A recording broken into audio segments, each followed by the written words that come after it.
మీ business ఏదైనా మీ ఊర్లో promotion చేయాలంటే అది సుమన్ టీవీతోనే సాధ్యం. ఇప్పుడే సంప్రదించండి. చూస్తుంటే ఇప్పుడే సత్యజ్యోతిని అయితే అంతిమయాత్రకు తీసుకువెళ్లారు. అయితే ఇక్కడ కుటుంబ సభ్యులు ఉన్నారు, వాళ్ళతో మాట్లాడుతూ అయితే ఈ సమయంలో వాళ్ళని మాట్లాడించడం కూడా సమంజసం కాదు.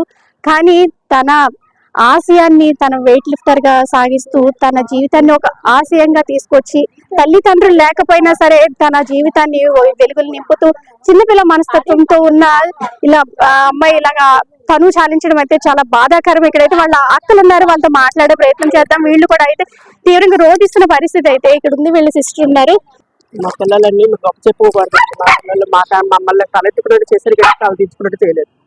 పిల్లలు ఎక్కడికి వెళ్ళినా బాగా చదువుకోవడం, ఎక్కడైనా ప్రేమ తెచ్చుకోవడం తెలియదు కదా. పలానా పిల్లలు అని పేరు అన్నారు కానీ ఇలా పిల్లల్ని చెడిపోయి తెచ్చుకోలేదు.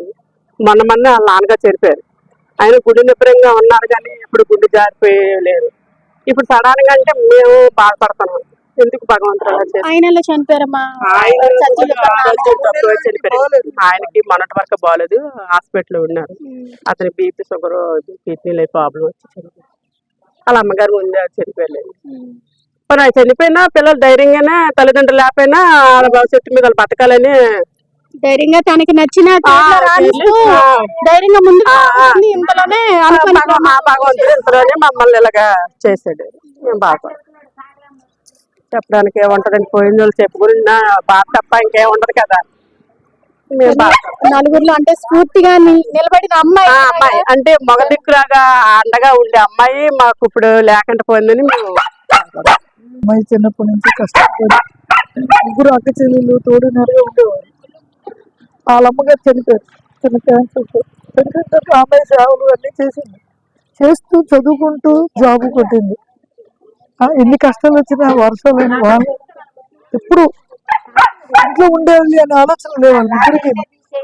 అలాగే కష్టపడి ప్రయోజకులు అయ్యారు. ఒక రూపాయి కూడా నాన్నగారు ఆశించుకున్నా మా కాళ్ళ మీద మేము నడాలి అని అదే పట్టుదలతో చేసింది. వాళ్ళ నాన్నగారి కింద కూడా మొత్తం వీళ్ళిద్దరు కన్నా అమ్మ ఎక్కువ కష్టపడి.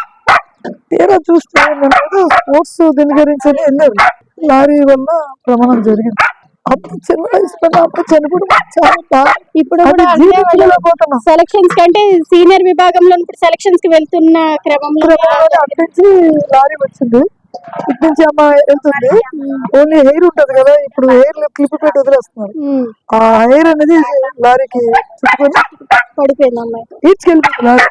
ఈ అమ్మాయి మెదడ ఎక్కిపోయింది, పాత ఎక్కిపోయింది. అలాంటి ఒక నలుగురికి ముగ్గురికిను ఆ అమ్మాయి చిన్నలాగా తండ్రిలాగా ముగ్గురికి అన్ని అమర్చడం చేయడం అన్ని మొత్తం బాధ్యత ఆ అమ్మాయి. నిజంగా చెప్పాలంటే అలాంటి కోల్పోయినందుకు చాలా బాధపడుతున్నాం. అసలు మొన్న ఇంక నెల అవ్వలేదు వాళ్ళ నాన్నగారు చనిపోయి. 18వ తారీఖుకి వస్తే నెల అవుతుంది. ఇంకా అనుకుంటున్నాం 18 వస్తే పిల్లలకి ఏదో మ్యాచ్ చూడాలి. ఈ అమ్మాయి ఈసారి ఆడికి కూడా చేసుకోవాలి. ఈ క్రమంలో అన్ని చనిపోయాయి. ఎన్నాళ్ళు అవ్వలేదు. భగవంతుడికి ఎక్కడ న్యాయం ఉందో మాకు అర్థం అవట్లేదు. ఒక్కలే భయపడకుండా ఎక్కడ కార్యక్రమం ఒక అమ్మాయికి జాబ్ విషయం ఉంటే ఢిల్లీ కూడా ఇంటి ధైర్యం ఎక్కువ.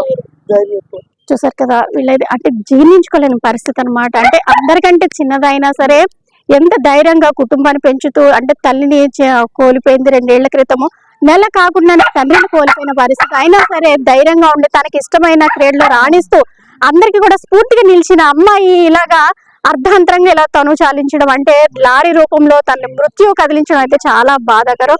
అయితే వాళ్ళ అక్క ఎవరైతే ఉన్నారో గాయత్రిను తిను కూడా బండి మీద వెళ్తున్న క్రమంలో వెనక కూర్చున్న సత్యజ్యోతి అయితే మృత్యు రూపంలో ఒక మృత్యు కబలించిందని చెప్పొచ్చు.